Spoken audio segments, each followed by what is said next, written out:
welcome to Allies or Enemies. I'm Jess. And I am Shawn, and today we are continuing our countdown of our top 100 favorite board games of all time. And today we are counting them down from 80 to 71. And let's just get right to it, and you're starting us off this time. At number 80 is Paladins of the West Kingdom. And Paladins of the West Kingdom is still, I think, probably the heaviest of the Shem Phillips S.J. McDonald games. I haven't played all of the new series, the South Tigris ones, but of the ones that I've played, this is definitely the thinkiest of all of the games. It's just a puzzle. You get a few little dudes each round. You're gonna put those dudes in different places.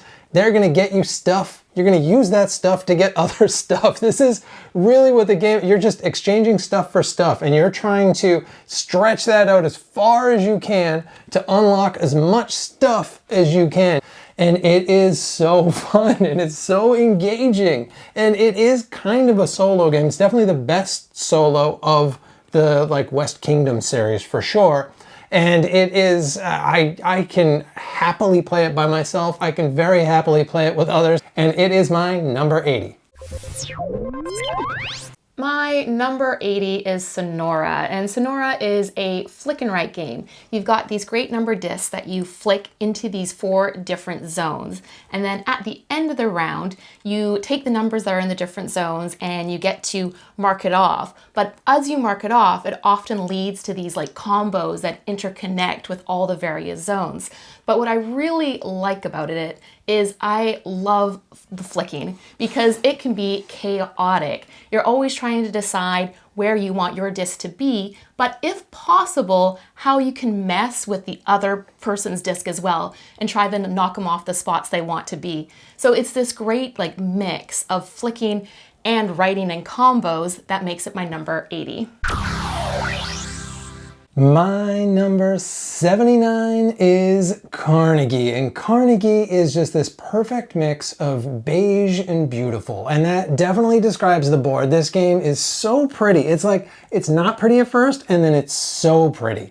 It's because it's classy, but also just the mechanics and the theme and everything about it, because in this you're like Andrew Carnegie, and you're running industry, like a nebulous company that is, I guess, doing steel stuff maybe and philanthropy. I'm not even sure.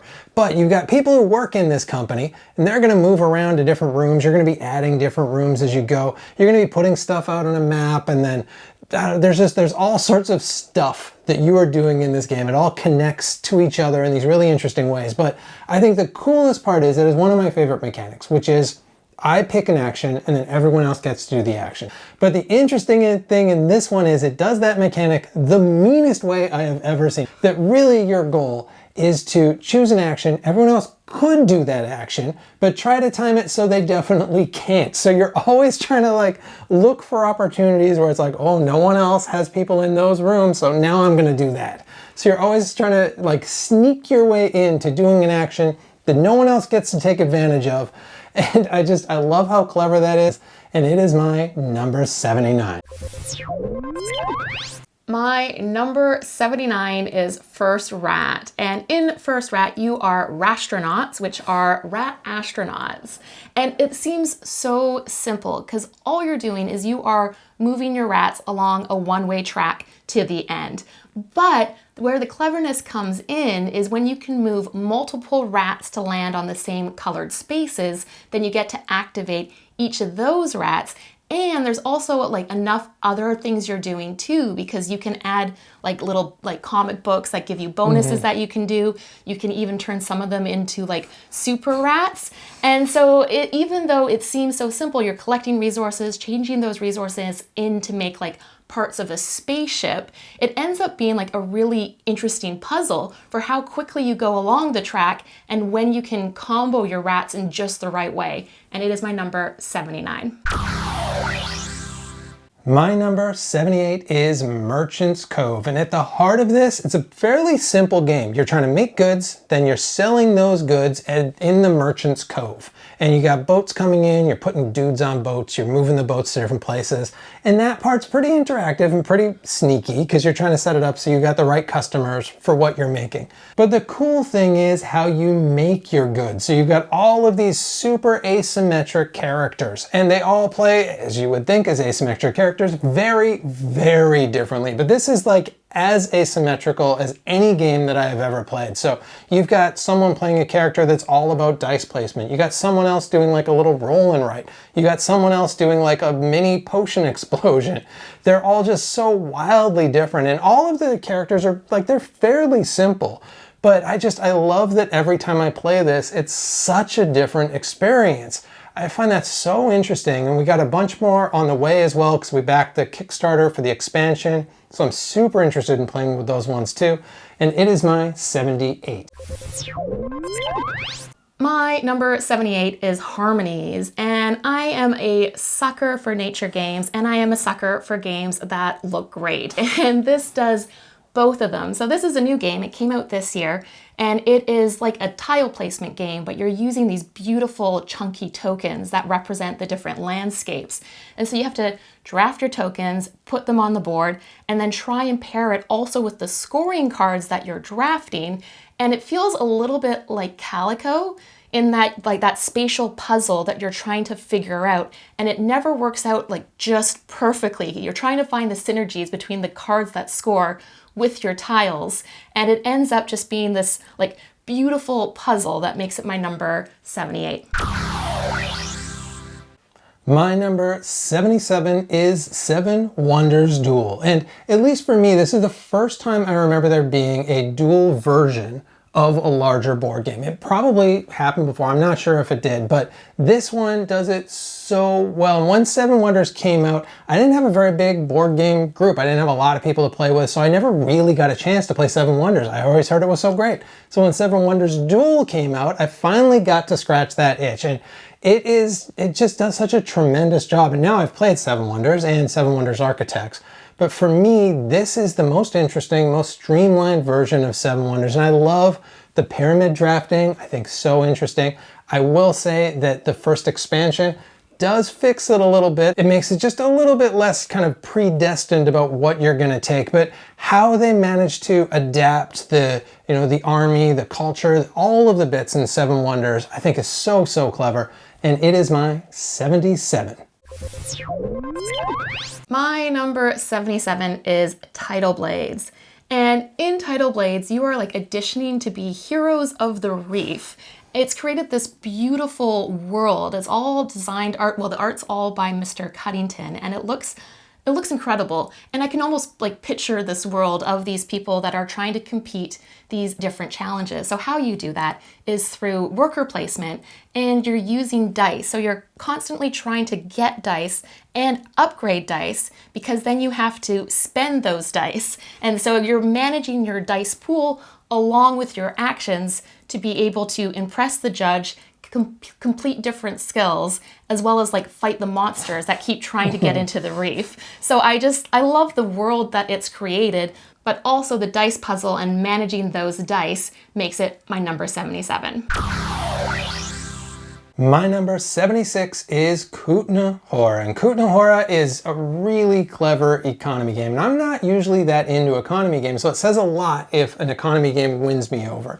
And this is based in Kutna Hora, which is the European city of silver, where it provided most of the silver to Europe at, I don't know, some point in time.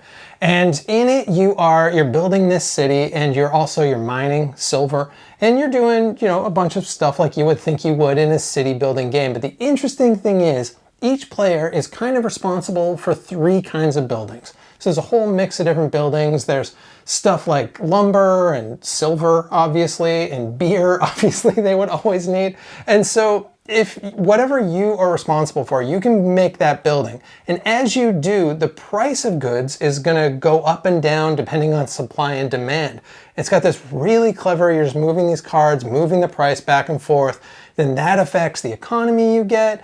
And it is, I just really love that simple, like sliders and moving the cards. And it is my 76. My number 76 is the White Castle. And the White Castle is this really clever dice drafting game.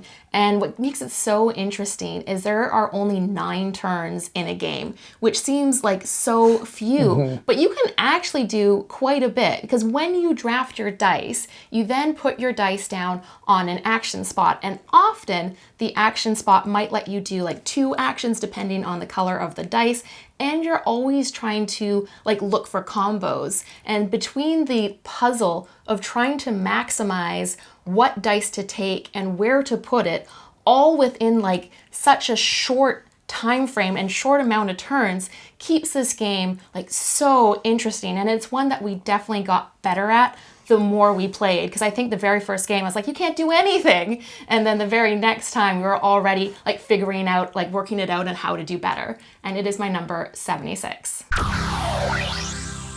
My number 75 is The Crew Mission Deep Sea. This is a trick-taking, a cooperative trick-taking game.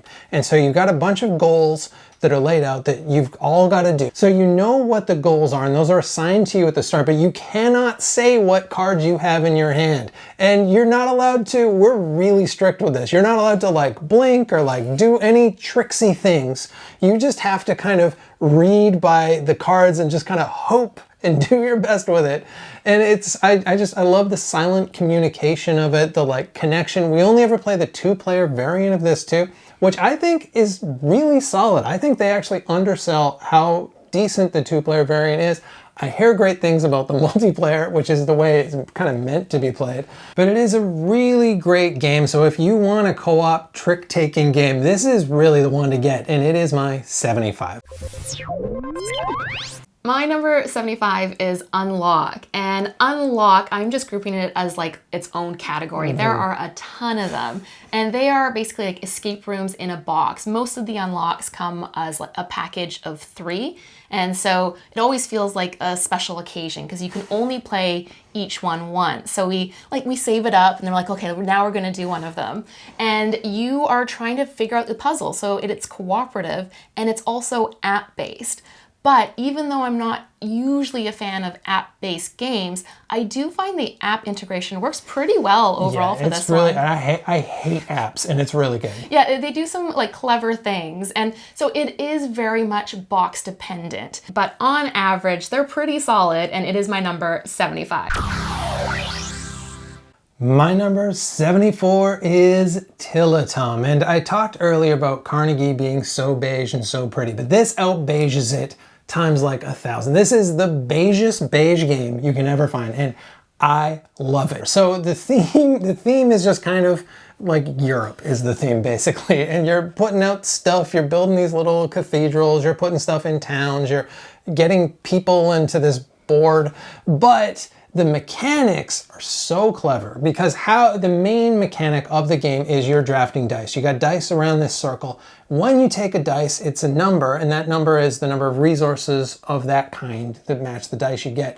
But there's also an action around that wheel that you get to do a number of times, but that is in like direct opposition of the dice. So if you take a 5 dice, you're gonna get 5 resources, but you're only gonna do 2 actions. If you take a 1 dice, you're gonna get 1 resource, but you're gonna do 6 actions. So you're always gonna get something and you're not gonna get something else. And you've gotta be able to build up the resources to be able to do stuff, but there's also lots of cool little routes into doing different stuff. So it combos in these really interesting ways.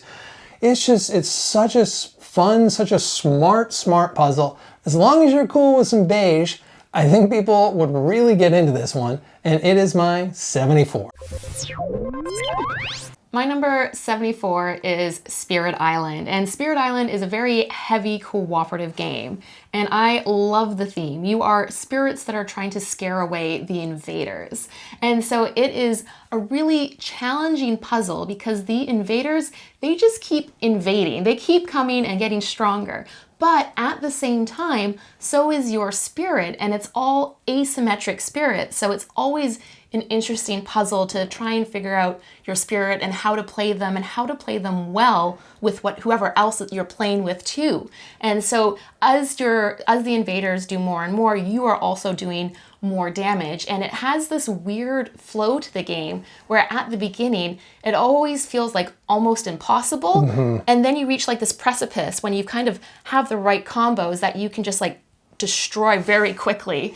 And so because of the asymmetry, because of the theme, because of the really like cool spirits you can be, it is my number 74. My number 73 is Prodigal's Club, and Prodigal's Club has just one of my absolute favorite themes of any game. So in Prodigal's Club, you are these horrible rich people who have a bet basically to lose all of their money. So you're like, it's like competitive Brewster's Millions. And so everybody is trying to lose all of this stuff. You're trying to lose all your friends, you're trying to lose all of your political standing, you're trying to lose all of your money and all of your possessions. This is a terrible, who would be part of this competition? But it's really fun to play in a game. So you're trying to get the lowest score possible, but you only actually score for the one that you get the highest of, so the one that you do kind of the best in, which in this case is the worst, is your score. So you need everything to be down at the bottom. The other cool thing with this is that there are 3 different possible sections, but you're generally only supposed to play with 2 of those. And they play very differently. So it's really cool that you've got these kind of 3 different combinations of 2 different things that you can play with that kind of feels a little bit like 3 different games. And so there's just so much flexibility in how this game plays. And that theme is just absolutely killer. And so it is my number 73. My number 73 is Explorers of the North Sea. And this is the second time on this section we had a Shem Phillips game because you had Paladins of the West Kingdom.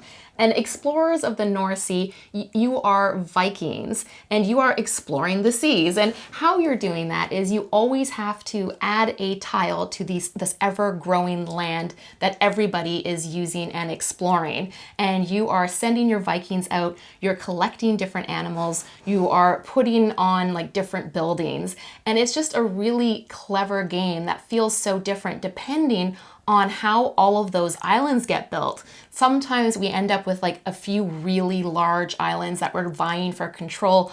Other times we end up with more like tiny little islands and we have our people like dotted all around them. And like some of the best animal meeples are in this too. And you get to put them in boats and sail with them as though they are your friends, which I really like. Yeah, it's so hard not to do like an animal strategy because it's just so much fun to sail with the animals. And so it is my number 73.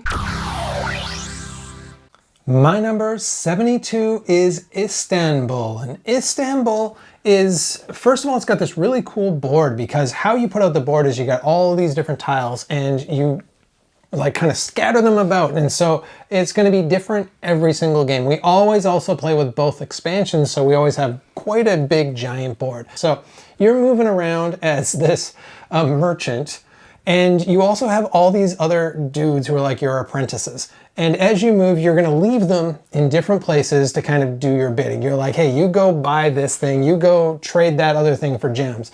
And then when you move back, you can pick them up again. So you need to kind of figure out a path where you can leave these guys and then pick them back up and then move so that you always have them to go to. Because when you run out, you gotta like go to this fountain and yell everyone to come back to you and you kind of lose a turn. And so it's really just finding this perfect route. But the efficiency of it, the cleverness of leaving the people, picking them up, that how different the board is, all that stuff makes it just a terrific game. And it is my 72. My number 72 is It's a Wonderful World. And It's a Wonderful World is a draft and pass game. So you are drafting your various cards, and then you've got to make a difficult decision of which cards you're trying to keep and then which ones you want to discard to get your resource cubes. And what you're doing is you are trying to build your cards, which will eventually be the engine that will give you the ongoing cube benefits. So you're trying to set up yourself up for the right combo so you can get the right types of cubes in your engine going to build the cards later on in the line that you want to do. And so I just find that puzzle like really interesting, and it can be quite a challenge as well, because obviously the ones that score really high are going to be the hardest ones to build. So you're usually going to want to put those ones down early, but then you're kind of committing yourself, hoping that you can pull it off. And it's just in this great like world as well. It's this like dystopian theme. So there's like the bright like blue happy guys, which are probably like slightly sinister behind them. Really sinister. And then like the more evil like red ladies as well. So it takes place in this great world, and it is my number 72. My number 71 is Tribes of the Wind, and thematically this is kind of the opposite of your last one, which was just a dystopia that everyone was kind of trapped in. This is a little bit just after that. So the world has kind of fallen, and now this new thing is kind of being built up out of it. And so you're clearing out the smog, you're putting up trees, you're populating those like wonderful little kind of nature Endor-ish towns. It's all very much based on Nausicaa Valley of the Wind, if you're familiar with that. It's like a Miyazaki thing.